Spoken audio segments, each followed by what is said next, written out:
Apamada's programs and facilities are supported through your generosity. Your support really does make a huge difference.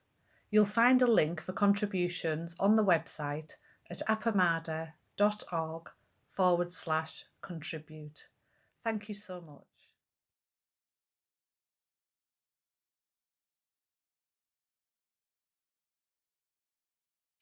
Too many materials, not enough time.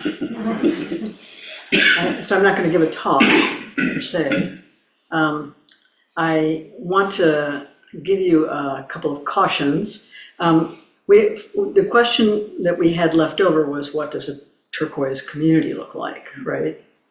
And we don't actually know that yet, do we? That's what our trajectory is. That's what our aspiration might be.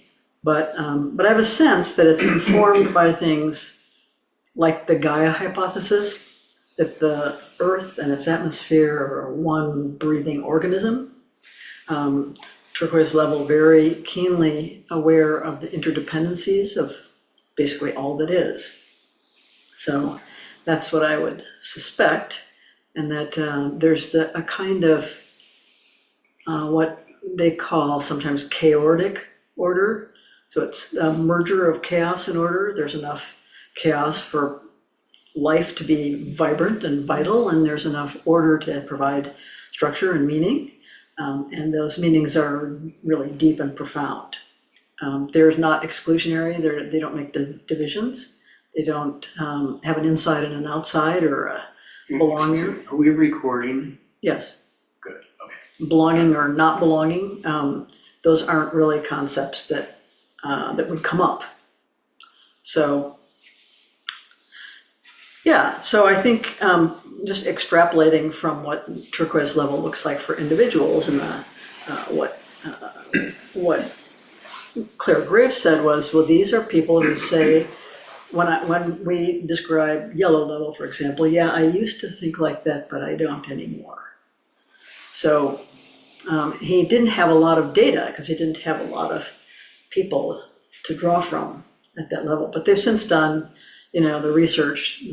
Graves or Cowan and Todorovic did the research to expand and extend that, which is great. So they did post some cautions, because there began to be a split between Cowan and Todorovic and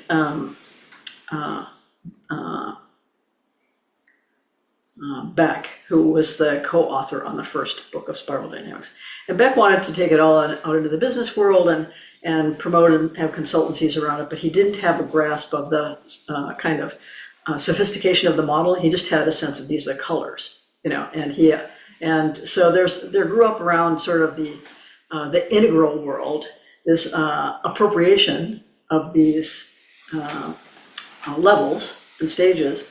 And then they were collapsed into some smaller stages, or different colors were applied to them, and the whole thing got kind of distorted. They're still out there. They're still doing business as though they know something about spiral dynamics, but they never had access to the archives, and they never had any real understanding in the way that Claire Graves presented it. So anyway, so that meant that they felt they had to really be careful and really define what, the parameters are, what they were really claiming, what kinds of claims they were actually making, and what kinds of claims they weren't making. They weren't making any claims around spirituality at all. And so I'll just read you a couple of things from what they said about this. And it contains some cautions in there about what we attach to in this model. Whether or not you read a route to higher consciousness into the colors of the spiral, or you only see levels of consciousness, depends on your depth of understanding of the term spiral dynamics.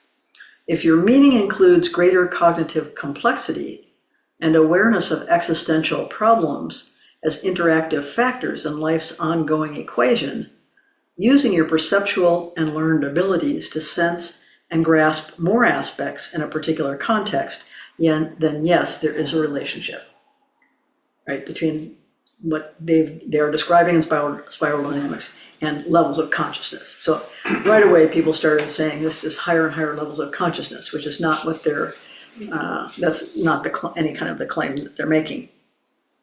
People functioning at more complex levels tend to have more degrees of freedom in a given situation because they're attuned to more factors, though they do not necessarily act with greater wisdom, attunedness, knowledge, or even adaptive success. But in this psychosocial developmental theory, higher levels are built atop earlier ones. Therefore, they have more explanatory power. They incorporate and reshape existing elements, then add new ones, emergence. So if by higher consciousness, you are suggesting a more elaborated and option-rich perspective, which includes more inputs and considerations, both internal and external, with involvement and interaction with people and the problems of the world, then again, yes. Right? So in that sense, you're more resourced, I would say, because you have awareness of more of the factors in the situation, in the environment, and in yourself. But if perchance you equate consciousness with otherworldly pursuits, intellectual horsepower, or intelligence as conventionally measured in IQ or similar assessments, then there is virtually no relationship with spiral levels. Intelligence is a variable that runs through all the levels and has to be contextualized. And if, like many, you mean a fuller spiritual life and a path of enlightened spiritual development, or a higher vibratory frequency or proximity to God, the Godhead, the Goddess, cosmic citizenship to some ecstatic state, or Buddha nature, or fulfillment, or just qualitatively superior kind of human being, then you are missing the most basic point of spiral dynamics perspective.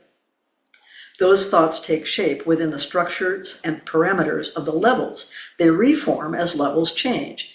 They are ideas manifested as expressions through systems.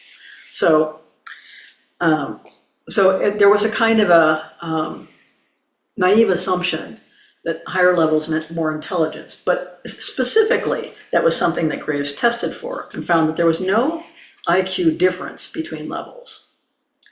And psychopathology occurs at any of the levels, right? So it's really important not to assume a kind of itself value-laden judgment about, being at a higher level is better.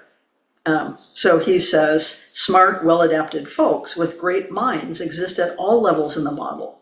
It's just sometimes difficult to comprehend and measure if you're at a different place and in a different space. Similarly, enlightenment takes many forms. If your sense of consciousness necessitates a spirituality component to reach completeness or fulfillment, even that is possible throughout the spiral because a spiritual sense pops up at different levels of existence. So he's talking about these are psychosocial systems, not religious systems. This work is rooted in developmental psychology and in sociology. That is not the same as spiritual practice. While both seek to understand the human journey and inner workings of our brain-mind complexes, they are not equivalent. Spiritual conceptions exist across most of the levels, ranging from the unseen spirit realm and ancestral ways in purple, to the heroic gods and demons of mythic red, to the dogma-centered godliness that often permeates blue with its hunt for eternal life and dread of punishment, through the self-mastery practices which empower orange to achieve enlightenment, to non-local activities and the universal force field that green inhabits with Gaia, Goddess, God consciousness. Then comes the yellow quest to understand how physical and metaphysical interact and why life works, followed by the turquoise sense of dimensionality in an incredibly complex and codependent energetic field. But thinking about spirituality with deepening understanding, practicing a form of it, and then relating that to a system on the spiral is to confuse a tree with forests. Does that make sense? That's why you can't do just a kind of a naive mapping. And he says, popular techniques proposed to elevate consciousness, there's a lot of them out there in the world right now, meditation, breath work, psychotropic drugs, even organic foods with higher vibrations, certainly alter one's state for a time, and doubtless contribute to peace of mind. Some might be permanent, but they often work within the spiral levels to expand them rather than transform from one to another. Does that make sense? You're expanding your awareness in orange, but not necessarily transitioning to another level, level green. So they often work within the spiral levels to expand them rather than transform from one to another, though that is always possible under double helix conditions. Generally, learning about the spiral is not the same as moving along the spiral. Knowing is not being. Coming to peace with is not to change. Many people drawn to consciousness studies, whether rooted in Eastern traditions, transpersonal psychology, mainstream theology, or other paths, now try to fuse the spiral model and validate their approaches using the Graves theory to lay this map over their cherished territory. They often confuse horizontal elaboration with vertical transformation and confuse symptoms with cause. So does that make sense? So this is the caution, not to do a simplistic mapping on top of the spiral, something that's not meant to do. We continue to insist that spirituality and enlightenment can occur with great depth and richness at many levels and are often best illustrated as stretching out horizontally and growing from the spiral levels in a different dimension, rather than coinciding with them in some kind of vertical climb to eternal life. Both the spiral positions of the observer and the observed need to factor in. Question: why is higher consciousness so often vertically up? Why not out, or in, or over? Why evolving consciousness rather than involution? Turn the spirals on their sides, or create shells of consciousness, and look at how the conceptions and hierarchicalism change in tone. Try thinking in terms of expansiveness, depth, and volume, rather than directionality, up or down. A shift out of verticality opens new perspectives on growth and development. Does that make sense? So it's enlarging what it means to be green level, right? So he has a little piece called The Hunt for Turquoise. And I'm just going to read you a couple little paragraphs from it. That is to say, derivative renditions, that is the people who copy what spiral dynamics is trying to do, frequently impart an oversimplified, watered down, types of people, color-coded view of the spiral, which relies on altitude or verticality to point to idealized end states. Enlightened people are turquoises at the least, maybe teal, and they must travel the yellow brick road to get there. Teal was one of the things that was introduced by these other people. When followers of these approaches come to us, they often have the impression that up is good and down is deficiency, and to be at least second tier or turquoise, perhaps merely yellow if one is modest, is the necessary goal of any sensible human being or organization. As ambitions grow, the color list expands, despite scant evidence of new biopsychosocial systems in play, just better ideas and execution within existing levels, horizontal change. So you'll see things that will posit that beyond turquoise there's coral, and beyond coral there's indigo, and they have no data. Like there's this zero data. Nobody's added any additional data, to support those things. Most of these folks aren't seeking to understand the many models we cover, nor do they see Graves' work as a window on human nature. They want their faith in their own turquoise accomplishments to be confirmed, since a sensation deep inside irks them with, "I'm not there yet." So they put on a mask and try harder to be something that has no substantial definition. This need is met by those eager to exploit weaknesses and gather followers. Brutal, isn't it? We address the worship of upsy-downy dimensions elsewhere in the FAQ. Draw the spiral sideways or use concentric spheres and solve the up or down dilemma. We point out that congruence, fit and appropriateness to the realities at hand is the test of effectiveness in systems, and that positive change from wasteful and consumptive ER to constructive and sustainable ER, that is orange level, comes before transformations across systems and counts as growth too. So does that make sense? Within a particular level, to become a more compassionate and benign version of that is progress. That's development. At the same time, we also agree that more elaborated systems offer progressively more explanatory power and degrees of freedom for their context, so there's potential advantage in them too. Facilitating their emergence is laudable, but insisting on it at the expense of effective and functioning lives is arrogant delusion. Sometimes a lower system is better than a higher one because it is tuned to fit a situation well. Within limits, we support Claire Graves' admonition that, damn it all, a person has a right to be who he is. I love that.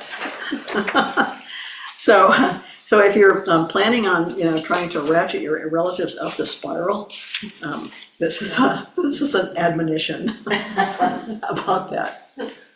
So, but all of that said, what I really wanted to do this evening, after sort of that little introduction, is to open things up for your questions, because I know you've got a lot of questions, and it's a lot to process, And so sometimes hearing what someone else's questions are, helps you think through what your sense of this is. Anything that has come up for you, not even necessarily around spiral dynamics, but around this concept of Sanka, around sense of belonging, about how we come to trust, and what we trust in, at different levels. We trust in different things. So in red level, we trust in strength and power, right? And in orange level, we trust in the metrics, the success, the metrics. So that our trust in our own sort of Braves level, our trust is different, has a different shape. Yeah. So, and I know folks had some questions earlier, so I'm happy to discuss any of that, or anything about Appamata, or where Appamata is growing. It's sort of like inquiry time. Hi. Do you think it would be valuable for us to do the assessment, each of us to do an assessment of Appamata, the way we did our self-assessment, and then just check with each other, like where we feel that's my question. An assessment in what way? In other words, looking at the community, how we experience the community. How much of each stage, the way we did with ourselves. What you think the community values are? Yes, yes. Like you did with you showed us yours, and we did it the other night of ourselves. Yeah, well, the other night we did the change state. That's what she's talking Oh, you're talking about change state indicator? Didn't we also do the, what percentage we thought we were in each of the colors as well? Didn't we do that one evening? No, Okay, we didn't do that. Okay, then I guess it was the change. the change state indicators, yeah. Yeah. Okay, I guess I'm mixing apples and oranges here. Yeah, you're right. I just got my sheet here. Yeah, Rosemary, what is it that you're wanting to know? Well, how these models can help us as a community to see, what I think each of our perceptions are slightly different. They can't be all the same, and therefore, how we come together is could use some improvement, I guess, is a way to put it. Because we don't know how each of us assesses the situation of the community. Yeah, Joel? I want to add, in support of what Rosemary is asking, I know that I've participated in meetings of councils and the overall, all council meetings and so on. And it's clear that some people but there's a divergence on the kind of axis of order and chaos. That some people see the Sangha as operating pretty well, given the circumstances, and that counts for a kind of stability and order, which is comforting. But there are other people who see that what I take, from my own experience, what I take as stability and order, they see as boiling with chaos underneath, that there's not enough, and in particular, that there's not enough, because things move very slowly with this very distributed kind of decision-making that we have, that people feel left out if they make suggestions, if they have proposals and so on that don't get acted on Instantly. Well, not instantly, but even in a a timely way, as they say. So I think that's a legitimate concern, and that again, that to take an assessment where we're focusing on an issue or something like the chaos and order dichotomy, if that's the word, could offer some insights for us, Maybe that it might be that change state assessment would show us what I suspect you would find is that what there is variability in people's preference for order over preference for chaos, and they being towards one end of the spectrum, towards the other end of the spectrum, and looking at the situation, that would be what they would prefer, or would they be unhappy about it, because of that's their preference. And that there are people also who prefer first order change, let's move along slowly and gradually, and other people who prefer second order change, let's do it now, and May I ask one other thing? That in my mind, when we were working with that the other day, I adapted the notion of first order and second order change. First order change, gradual. Second order change, not instant, but affecting many layers. More revolutionary in that sense, requiring a new organization. That is the term for it. It's preferring revolutionary change. Yeah, okay, so. Turning things over, Okay. very definitely, and then also the flexibility scale. So are people more able to adapt to changes or less able to adapt to changes? So you could take all those assessments and then you would have a whole array of data, and you would do what? Like you'd see, oh yeah, we're different from each other, like you like gradual change, I like revolutionary change, and I don't, and furthermore, people come and go, so there's new people, better have them take the assessment. These other people left, we have to throw out their assessments, they're not even on the council anymore, you know what I mean? It'd be just a constant assessing effort, and that is very orange level, I must say, but then we'd have a lot of metrics, right? We'd be able to say, well, the song as a whole, the percentages seem to be going up for flexibility, seem to be going down for revolutionary change. We'd be able to do that. We could plot that, but that's not as helpful in this domain of interpersonal interactions. It's not as helpful in getting things accomplished as to say, oh, I see. We have a variety of ways of dealing with change and viewing change, or we have a variety. So let's talk about that. Let's talk about how do we help people who prefer slow, gradual change, deal with an abrupt, sudden change, like, hey, we're online now because pandemic, guess what? How do we help people who have a variety of approaches or a variety of tolerances for chaos and order to feel somewhat settled? Nobody, as they say, nobody's going to be able to provide anything that everybody is happy with. But we can accommodate those people by acknowledging, we know this is not the best for you. We know that you're not too enchanted with the fact that it takes us quite a while to put changes in place. However, Zen has been around for 1,000 years. Buddhism has been around for 2,500 years.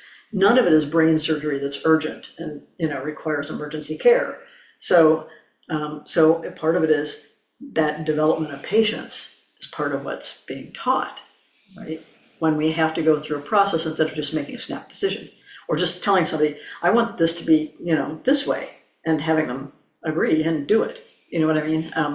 It's difficult in community or in Sangha. We have processes, we're not a blue level hierarchical organization. So that makes the processes different from what most people are familiar with. And so they can't like just send a memo to the CEO or whatever. They have to really, I think, adapt to a different model altogether. It's very, very unfamiliar model, the model with councils and the teachers and the board, the way that relationship works, very different. So I think part of what we have to do is just be aware that those differences can trigger people, and that we can at least acknowledge them and recognize, oh, some people will be unhappy with this because it's happening so suddenly. And some people are going to be unhappy with this because it feels like foot dragging to them, which are not happening. Yeah. May I ask, Rosemary, I kind of went sideways from the question that you were asking. It was intended to be supportive of what you were asking. Do you? So are you continuing, Joel, or am I, can I continue? You continue. Thank you. So what I'm hearing you say, Peg, is that the way that this can, this information, these models can help us is in sensitizing us, I think, to communicating with each other. Right. And accepting the fact that it's never going to be perfect. It's really hard. People get agitated because it's not perfect, and they feel there is perfectibility possible. There is not perfectibility possible. So the agitation is around, why can't this be perfect? That is not on the table even. So can it be actually gets us to preferences, which right? Yeah. And can it be better? It depends. It might not be better for you, but the overall, we hope that the Sangha itself continues to develop and evolve in ways that are better for more people. But I think there's a kind of demand for satisfaction that we can't expect to meet. We provide a space, both online and in person, for people to come and sit in Zazen. And we provide activities for people to participate in that are potentially nourishing. But in terms of meeting people's requirements or their demands, we're not set up to do that.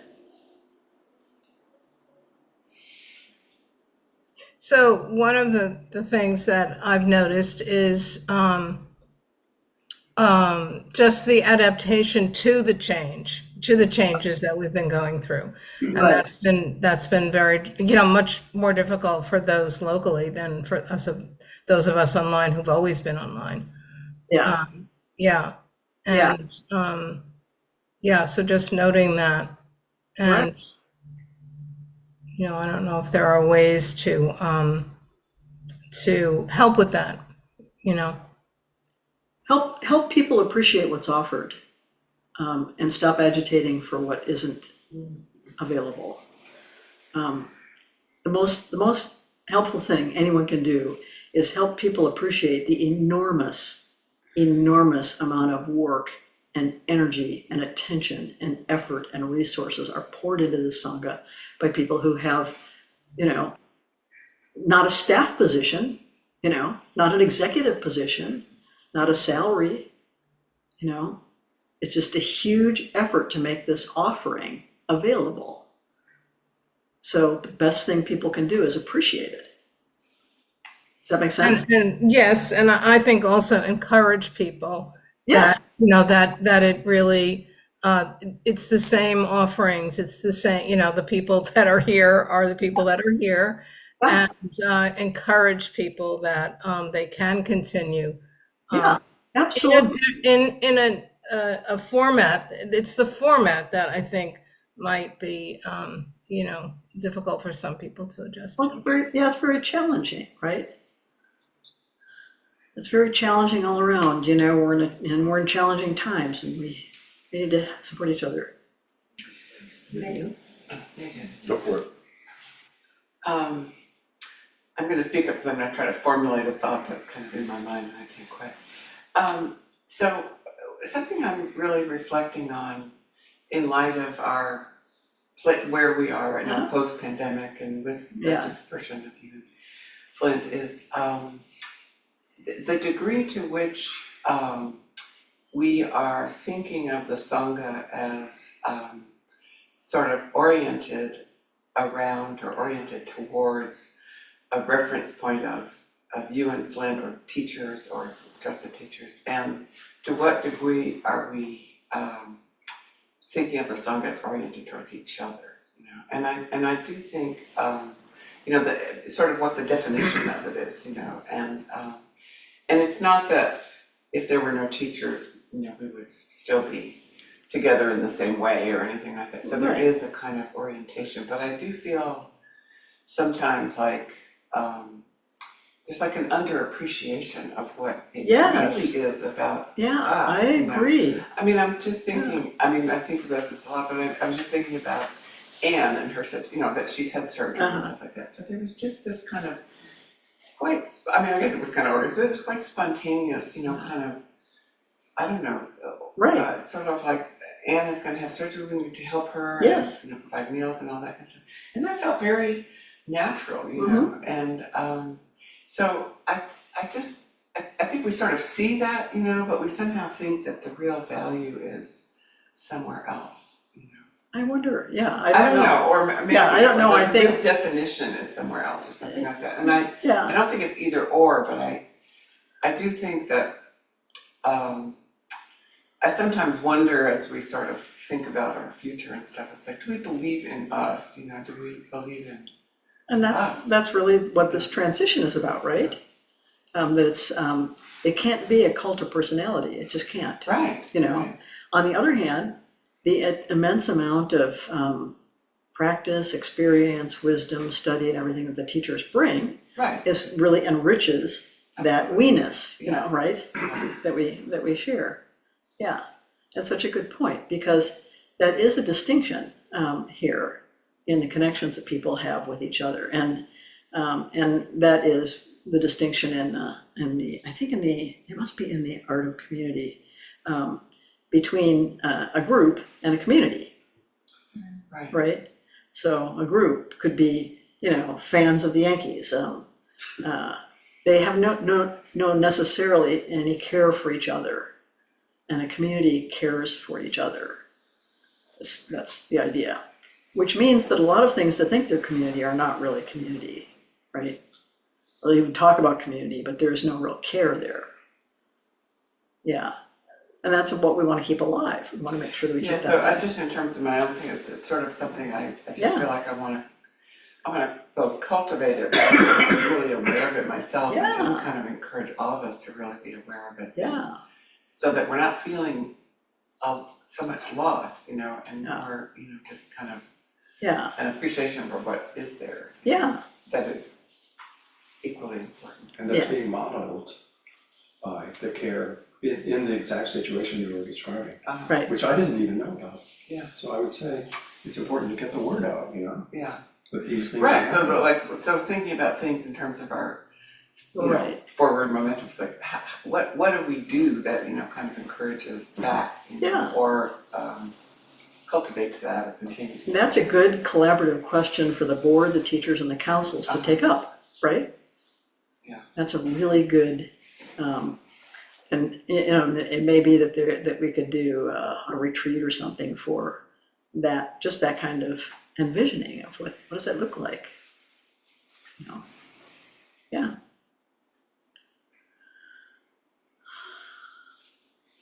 Yes, you were next. I think I love this stuff, and there's a slippery slope. Like there's on the one hand, at least for me, I walk into groups of people and go, oh, there's lots of X kind of dynamic Yeah. happening. There's a lot of orange level thinking, Yeah, right? yeah, And you can get caught in your own right, little categories. yeah, And there does seem to be some value to sort of attending to the value structures that seem to be at play in a group or in the community, and just noticing that this is how we are relating, this is how we are showing up for each other. Yeah. And so I'm curious, how do we do that more intentionally as a Sangha? Well, make efforts in that initiative, I mean, that was exactly the position I was in with my department chair and my writing center, right? I was right there watching, heavy level, blue level thinking and heavy green level thinking and basically hostile conflict. There's some intentionality out of it. Part of it is awareness, like you become aware, oh, these people, they're talking about this, using the same language, but they have entirely different value systems oriented around it. When one person says, we want to do what's best for the students, another person says we want to do what's best for the students, but they're talking about two entirely different frames, right? So part of it is that awareness. That's one of the reasons why I wanted to share this with you, is to just have that awareness. The second part is what we call in Buddhism skillful means. And that is being able to address the value structures of the people you're talking with, and also to provide a little spaciousness so that there's a kind of relaxing of the tension around the fact that we hold our values in different ways, and that there's room and appreciation of people's different value structures. So I wasn't mad at my department chair because she was thinking in a blue level way. I totally understood it. I was a Navy brat, so I know how that works. And it wasn't disturbing. I just recognized, oh, she's mostly concerned with stability and order. She's mostly concerned with whether people follow hierarchical structure. The staff was treating her like a friend. Big mistake, and so part of it is awareness, part of it is developing skillful means, and part of it is one reason I would share it in a Sangha level event like this is that we have it, then it's kind of a shared language, that we can begin to explore where we see ways to meet those very different value structures that walk through the door, that we want to connect with and that we want to share Dharma with. Dharma is good for everyone, at every level, as far as I'm concerned. So our skillful means task is learning how to connect with where they are, and not bring them to another level, but make it possible for them to practice in this environment without feeling at odds with people, because they have a different value structure than someone else. So that's part of how I think about it. Individually we can do things, but we can also do things collectively. We can keep, for example, thinking about and talking about, okay, how do we improve our environment in ways that everyone feels they can thrive here? How do we keep connecting with people so that nobody feels lost and out of it? And so those are all things that we could do. Yeah. I have a question. Yeah. On the, when Claire Graves was doing this, the individual spirituality and the spiritual collectives. He didn't do that. Oh, that was my question. No, okay. no. Yeah, that was my sort of suggesting what would that look like for spiritual practice. Because I was thinking when I was taking this this training, we were 6 months away from Appamada. We were 6 months away from shifting from ordinary mind to Appamada. And so it was in the air, but I was, but we hadn't really determined that that's what we were going to do. We went out to see Joko and, but in December. So it was kind of in my mind, like, what does this mean for a spiritual community? Like we've got ordinary mind is underway, but we don't have a formed idea of what's involved in this. So this was really my just playing around saying, well, what would it be for, how is it in terms of spiritual development? How is it, and this is exactly what he's arguing against, but I'm doing it in the way that he's arguing for, which is thinking about the complexities of what is involved at each level. and not really assuming that one is better than another. Yeah, Thank you. yeah. So when you said that enlightenment could be found in turquoise, were you thinking about enlightenment as in Buddhism? No, he talks specifically about enlightenment can be found at, I'd say all of the levels from purple, probably not in beige, because you're just being like a mammal. How I think about it, it's roaming around like a mammal. So there is this kind of, in Buddhism, you'll see these fierce, guardians of the Dharma in the temples, and especially in Asia, you'll see these, and they're, and it's like, do you dare to come here? So there's a kind of red level energy, this part of it, and those old Zen masters that would cut off your finger and cut a cat in half and things like that, so there's, but my sense is, yes, there's, and there we have Zen ancestors who were became enlightened in a brothel. So there's, that red level energy still has a potential for enlightenment. Purple, obviously, with its mystical side. So that's what he is saying, is it's not confined to you get to higher levels of consciousness. That's not what it's talking about. Yeah, it's talking about psychological development and social development. And then I was wondering if the shifting from one level to another is made by individual experiences, or could awareness also produce the shift? Well, some people have said that shift in levels is only possible through some catastrophic occurrence or through meditation. So I don't know, just being aware of them, and he's cautioning against that, just being aware that there are different levels isn't the same as the experience of operating at that level. That's your operating system in a way. And what happens is not just that you're operating it with blue level values, but you filter what you perceive through the blue level filter. So for example, your awareness in a situation is that it's not safe or it's not stable, and that would be a concern, but you're perceiving that. It's not necessarily that that's the fact of the situation.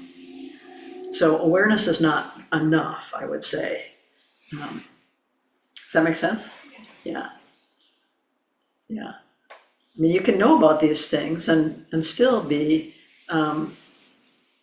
unable to escape whatever level you're in, because you're expanding, as he says, the work at that level, right?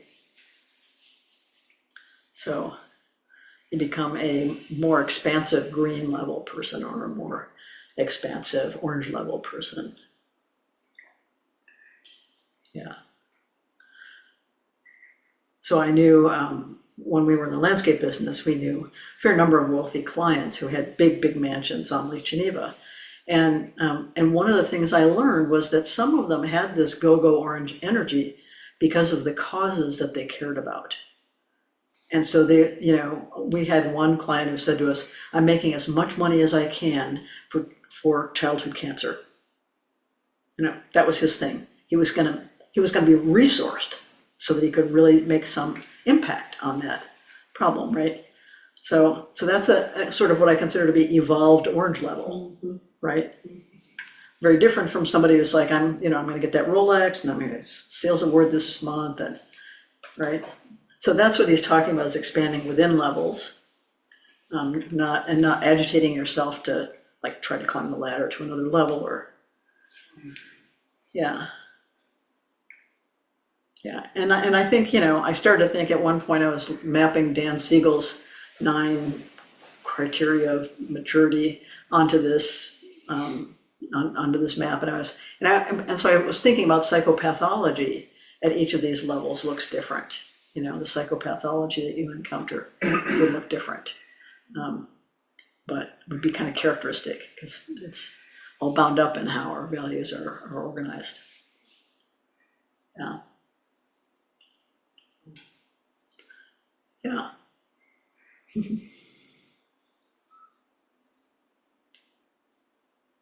There's a hand up. Oh, Rosemary? So going back to this assessment, yes, I'm back on the change process that we did. Yeah. So if we as a group did this, looked at each of these stages at the community, and as a group, we said, okay, what percentage do we think we're at these different stages? It might help us know what we might need. That's right. That's the question. And I would do that collectively. I wouldn't have individual assessments, but I'd Exactly. say do a conversation cafe around change process and what the implications are. Yeah. And just, for, if you want to do it like at the community level, so say at the community level, let's have a conversation cafe. Each person at the table would say whatever they thought about the changes that we've been going through and are going through, right? And then the 2-minute round of, what do they want to say a little bit more about that. I think that would be interesting.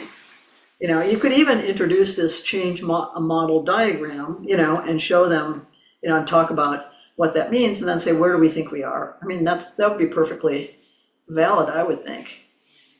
As a general discussion, it's harder. It's harder to just have a general discussion about it, because,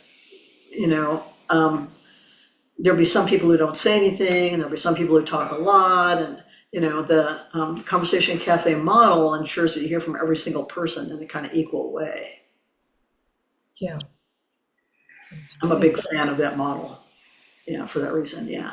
Me too. Yeah. Thank you. Yeah. Yeah. No, I think it's would be a very valuable thing to discuss that way, and hear what people's thoughts and feelings were individually. Yeah. Could be good. Could be good for a potluck. But I commend the community for the way it's navigated the changes. I mean, it's really been a lot. And I know many sanghas who perished under much less, extraordinary kinds of changes. So it's really been, in a way, scary, because I know of sanghas that didn't survive the pandemic, for example, that didn't survive a teacher moving or retiring or something, just didn't survive it. So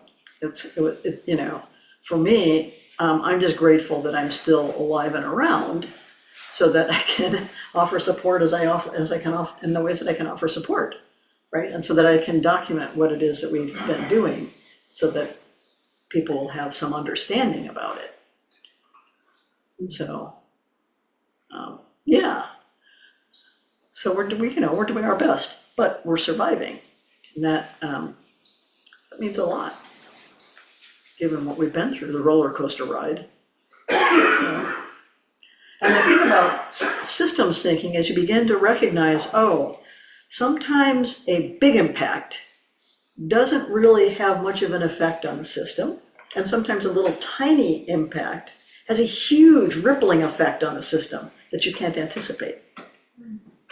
So it's not like we've been through big things, so it's made big changes necessary. It's more like, wow, this is how resilient we are, that we can respond to big challenges and still continue to do what it is that we do in support of each other and in support of the Dharma. So that's kind of surprising and impressive. But, we could be, and I've seen this happen, we could be derailed by one person who decides to be toxic in the community and just makes a couple of remarks, a couple of offhand remarks that, create that kind of toxic environment. So it's, in a system, you can't predict which impact is going to have which effect, is what I'm saying. Thinking in terms of systems. It's kind of the same with artwork. You don't know right, You know, photographers have often said, you know, I had no idea that photo would take off as it did, or, yeah, you know, or sometimes people are really sure that this is it, and Yeah. nothing happens. yeah, You yeah. just can't predict. Well, it is a creative art. It's a creative art on a collective level, you know. The Sangha is a creative art. And so we're engaged in that co-creation of what collaborative narration of the story that is Appamana is continuing to unfold, not because of some fables of the past and not because of some charismatic teachers, but because of what we do when we are together and how we are with each other. So, yeah, to me, it's pretty amazing, and that's why I want it to be sure and documented in writing, because I want people who come, you know, new people, people who come later, to understand what's underneath what they're experiencing. Yeah. How long have you been studying this model?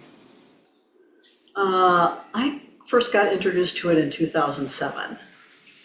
And I took the trainings, first level training and the second level training with Chris Cowan and Natasha Todorovic. And they were here at the Crossing. It was in person.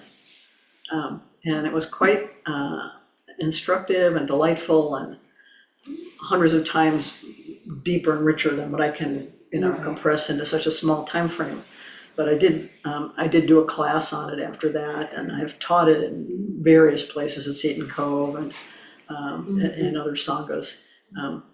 Partly because it builds so much compassionate tolerance for people who have very different views. So that seems beneficial to me. And also it helps people kind of consider their own value structures, you know, and just think about it. Not because we're trying to make people feel better or worse or right or wrong about them. It's just like to know, oh yeah, my value is going to be inclusivity. And that's my contribution to this community, is that I keep an eye on inclusivity and make sure that people feel included. And so, you know, it's like the kid in the grade school that says, well, you forgot to ask Mary Beth to your birthday party, don't you want to be sure and ask Mary Beth, you know? We need that person in a community, right? Right. Yeah. Yes. Yeah. So, People get their feelings hurt easily sometimes. all the time, constantly, get their feelings hurt. Ask any of the teachers. Yeah, So it really interfaces with compassion and loving kindness, and yes, it gives you the ability at least, to do that rather than just a negative judgment. right. So oftentimes someone will present with something quite negative and you have a reaction, you know? And that reactivity is reacting to maybe their different value structure that you have, you know? If you understand that, you understand, oh, yeah, like I understand that I am anxious around orange level values, you know? I'm not gonna be the party animal who's, you know, got the lampshade on her head. I'm not gonna be the person at the football stadium yelling her guts out. That's just not gonna be me, you know? And so I know that. And I can be sort of aware of that. So, and I can recognize this is not my cup of tea, but people are loving this, you know. They think the party is just getting started. And I'm remembering I have a really good book at home. So, yeah. So it's, for me, yeah, it's a compassion builder. It helped me a lot expand my view of what, just what the range of ways that people, the things that I think of as, how could you possibly think that? You know, how could you possibly think that way? When I understand what the value structure is, what they're likely to be afraid of or worried about or concerned about, most concerned about, it gives me compassion, even if I can't do something to ameliorate that concern or worry, you know, and free them up a little bit. But I think the thing that makes it valuable for me is that it actually is based on so much data, and it converges around these patterns. And so that to me made it a little bit more robust and trustworthy in terms of thinking about how I use it. Yeah. I think you kind of just summarized what seems to be the major benefit that I'm perceiving so far, and what I'm getting is this is a big reminder for me to, even though I'm not, sure exactly where, but I'm in a level, and I know that my lens is that level. I don't see, and when I'm interacting with other people, rather than going like, I don't get it, they're not seeing it in the way that I do, even though I can't see through lenses of these other, Levels, yeah. at least I can say, oh yeah, there's those other ways of Yeah, organizing values, and it Yeah. must be one of those. yeah, exactly. Okay, so my question is this, what I found that I was doing like in the exercise the other night, I don't know the levels well enough to Right, yeah, say, oh, that's yeah, yeah, orange, that's yeah, yellow. yeah. But it made me listen better. It made me listen better, because I reminded myself, oh, that person's not coming here with the same questions, the same, Right. the same wants that I have. Right. What are they? I may not remember any of the Right, colors or any right, of right. the And that's, of any of the but that's the stuff. best use of this, really, is to just to stay open and curious That's and what open and it did curious. for me. Yeah, just be just as open and curious as you can be. And for me, it's kind of interesting because I, of course, am very interested in language. So the language that people use often reveals those values rather quickly in a conversation. It often reveals the value structures that they're using. And so it's been really kind of intriguing for me to see, oh yeah, this shows up this way. It shows up in this language, shows up in this metaphor, it shows up in this, comparison. It shows up in this even sentence construction. You can see it. Yes. There's kind of a second part here. Huh?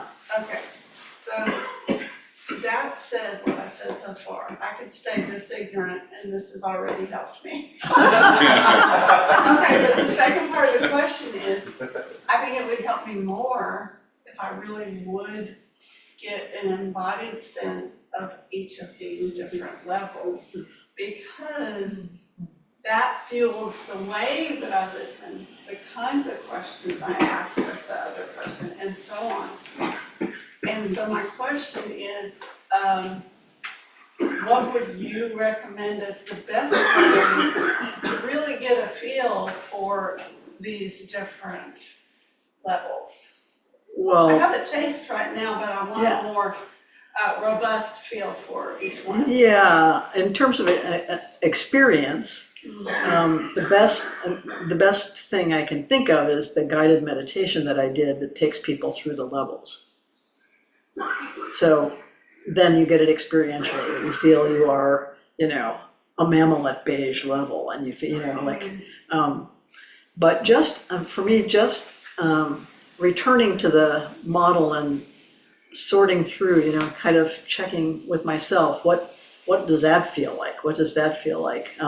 And what do I feel that person was coming from? It just was living with it, basically, was the most helpful thing. And that's a little bit like what we did when we did the role plays. Yes. That was Yeah. really helpful. Mhm. That was very impactful for me. Yeah. Because you had to kind of imagine it and take it into your body Right. in order to act it out. Right, and so Yeah. sometimes I would face a situation, whatever the situation was, and think about how I would meet this with red level values. How would I meet this with green level values? How would I how would I name this? What would I call this situation even? If I were coming from green level, well, then I start thinking about, well, how can we all just be included and nobody feel left out? And, so that can be helpful. It's just the same kind of role playing. Because we do often teach that Zen is a perspectival, which means you have the capacity to take any perspective in the situation. It doesn't mean you don't have a position, because there's a position that you're viewing from. But it's perfectly possible for me to say to you, I can totally understand how it would look that way to you, I think our practice really supports our being able to do that, because we hold self more lightly, Right. therefore we can step into those. Right. Yeah, and you can see, and you can name even some concerns that you would have seeing from that perspective that the person will readily recognize. Right? Yeah. I have a question. Yeah. Maybe, it's kind of the elephant in the room, and you said you didn't want to mention it, but we have this country, So inevitably, you have to bring it up. we have 3 minutes or whatever. 5 minutes. No, but this is a big issue, that we have a divided country. And is there anything you want to say about helping us deal with that division without upset? That would bring things back together more than Well, further separate. that would be an extremely green level thought.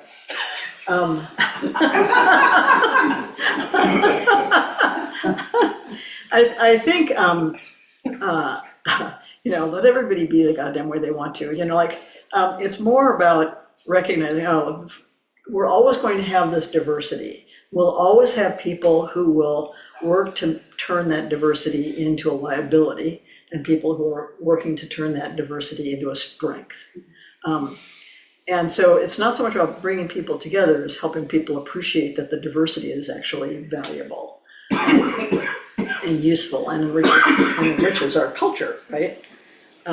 And so that's, my methodology is to allow people to come here, find peace in themselves, go out into their families, their workplaces, their, neighborhoods, and create spaciousness where they go, where people can start to imagine appreciating each other in a different way.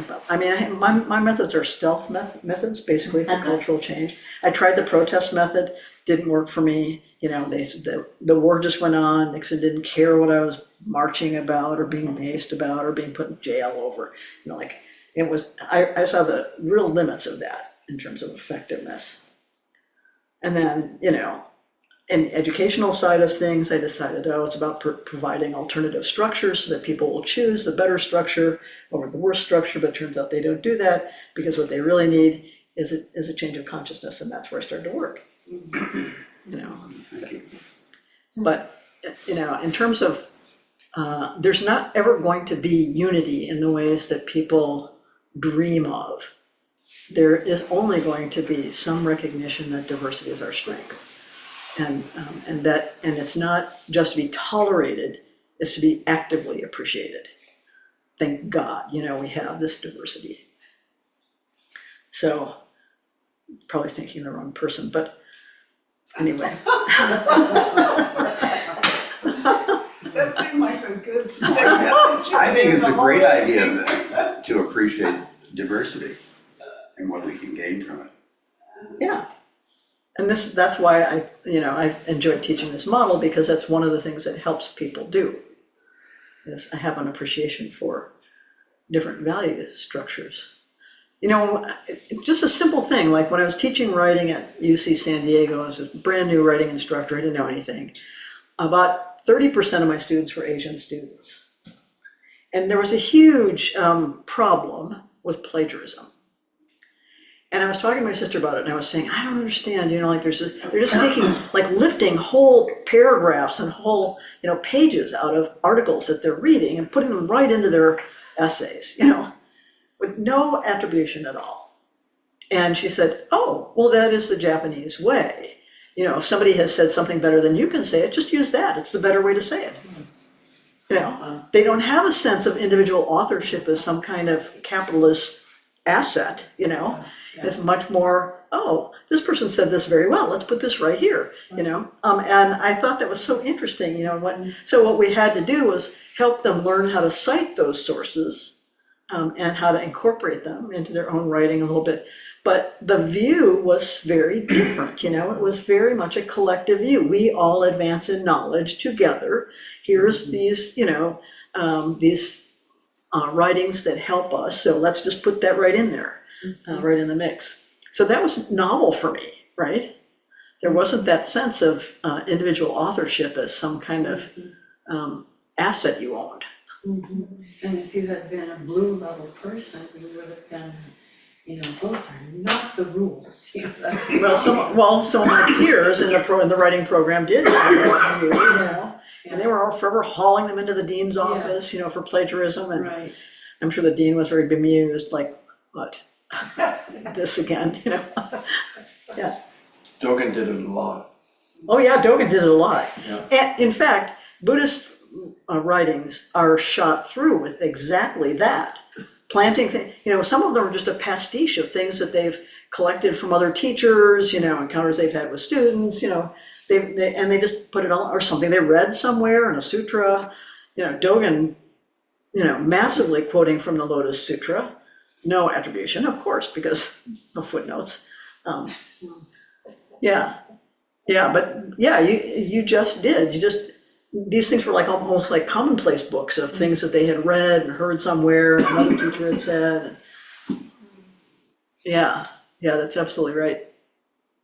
So that's a good example of, in a small practical way, a value system that's very different, a value structure that's very different, very much more communitarian, I would say, and much less individualistic. So,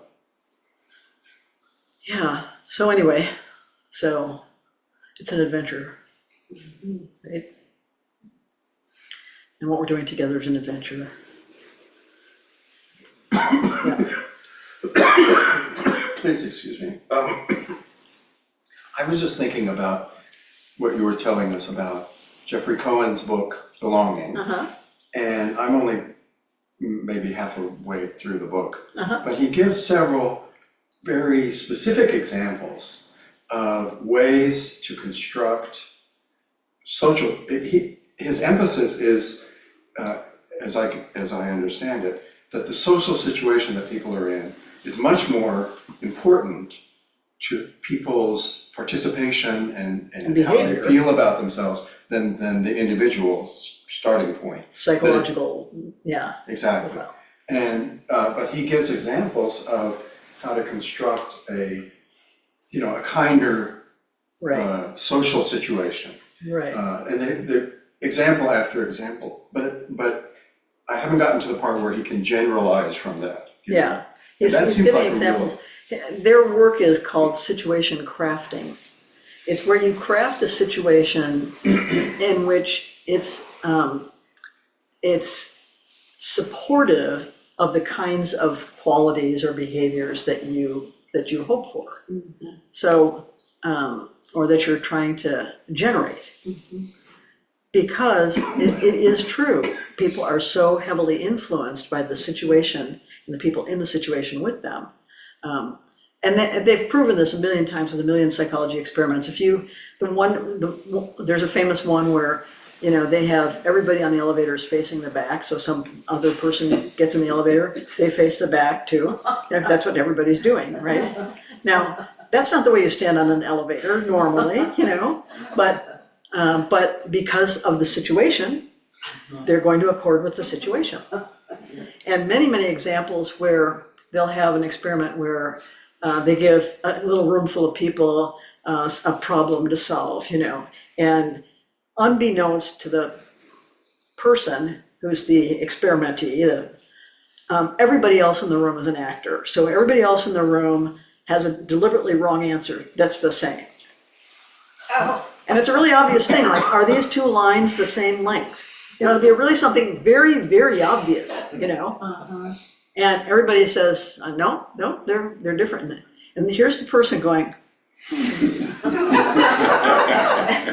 and what happens is they begin to doubt their own mind and their own perceptions. And ultimately they'll say, well, yeah, I guess they are different lengths. You know, like the situation is so powerful in conditioning people's behavior. And so that's one of the reasons why, in sort of deep background, you want a beautiful, clean, and serene environment for people to come to meditation, right? You are creating a situation in which the peaceful qualities are already present in the physical environment. And people, when they come in, automatically, their behavior changes, voices get lower, you know, like a lot of things happen in accord with the environment people are coming into. If there are a bunch of people sitting silently facing the wall, guess what people are gonna do when they come in? Face the wall. Face the wall and be quiet, you know? Like even if they didn't know anything else, they would see, oh, this is what we do here, I guess. What was really perplexing for people sometimes was I would be sitting facing the center, the timekeeper's facing this way, the monitor's facing this way, and you can see them go. And they're the one person in the room who's supposed to be sitting facing the wall. It's a very odd situation, right? But yes, I love this about this book, that it talks about situation crafting, and you can begin to think, I could do this in my family, right? We, in a sense, we craft a situation where we take a family on a vacation, right? Putting them in a different, hopefully better environment for a little while, you know? And so I think a lot about that. I think a lot about how educators are crafting a situation and how much each person contributes to that situation, right? Each person has a unique place in that situation and a unique contribution to make. So sometimes you can set an aspiration or an intention going into the situation. You can say, my aspiration is to stay curious. My aspiration is, it's not a goal, it's an aspiration. So I can return to that in this situation. I know this situation might be fraught or might be difficult. My aspiration is going to be to take care of myself and to stay open, you know, not shut down. So you can do that because you recognize, oh, this is going to be a situation, a certain kind of situation, right? And who do I want to be in that situation? So, yeah, we're at the end of our time, but a good example is driving here on, what was 35th Street, and I got stopped by the police.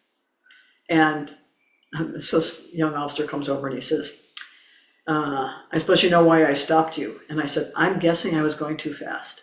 And he said, oh, yes, ma'am, you were. And I said, this is the problem. This is a very familiar street for me, and I have ice cream in the back of the car. And I said, I may have been, you know, moving a little quickly on that account, but I certainly understand why you stopped me. And he said, well, I'm gonna have to give you a ticket. And I said, I'm sure you do. And he said, what? And he said, it's gonna cost you some money. And I said, I imagine it will. And he said, well, you're gonna have to pay for the ticket. And I said, yeah.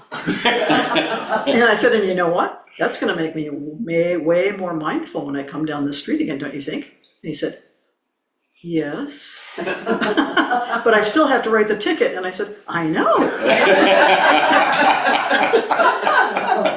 We were in a very different situation then, right? From sort of many common responses to that, that kind of event. And it did cost me money and it did make me mindful. So, but I think it was a strange encounter for him because he was like still shaking his head when he went back to his car. I understand it. Because the last thing I said to him was, thank you so much for reminding me, I need to be more careful.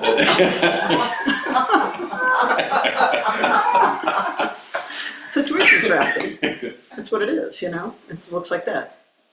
You get to be who you want to be in the situation. That's what you get. Yeah. All right, that's enough. This is, we're late again.